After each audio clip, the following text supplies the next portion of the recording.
I love you, এটাই বাস্তব।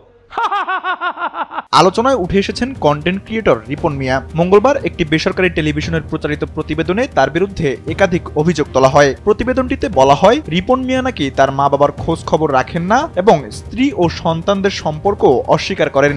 এই অভিযোগ সামনে আসার পর সামাজিক যোগাযোগ মাধ্যমে শুরু হয় ব্যাপক আলোচনা ও সমালোচনা। বিষয়টি নিয়ে জনমনে মিশ্র প্রতিক্রিয়া দেখা দিয়েছে।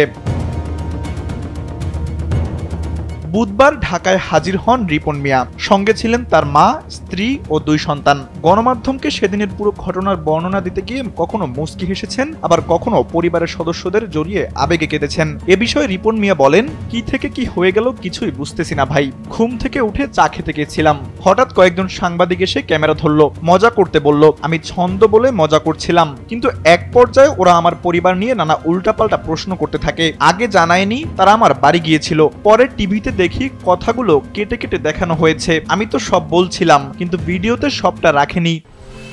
10 বছরের যাত্রা তো কেবলই শুরু। একসাথে গ্রো করার এই জার্নি চলুক আগামীতেও।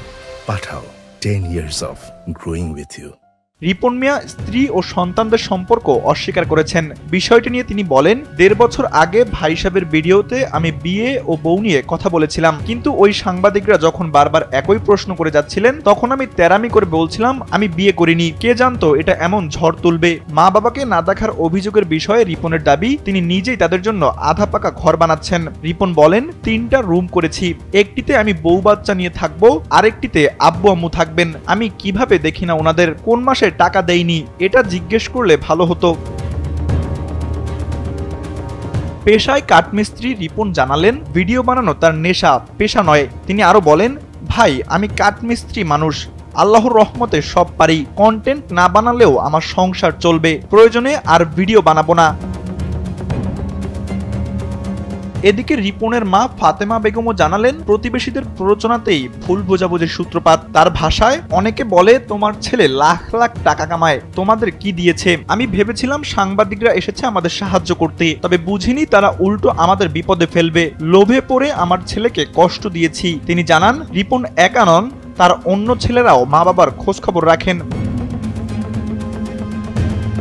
মঙ্গলবার দুপুরে প্রচারিত প্রতিবেদনে রিপন মিয়ার মায়ের একটি আবেগঘন বক্তব্য তুলে ধরা হয়। সেখানে তিনি বলেন, আমরা গরিব, তাই হয়তো ও এখন আমাদের পরিচয় দিতে চায় না। প্রতিবেদনটি প্রকাশের পর থেকেই বিষয়টি নিয়ে শুরু হয় আলোচনা ও বিতর্ক। তানভীর আহমেদ, NPB।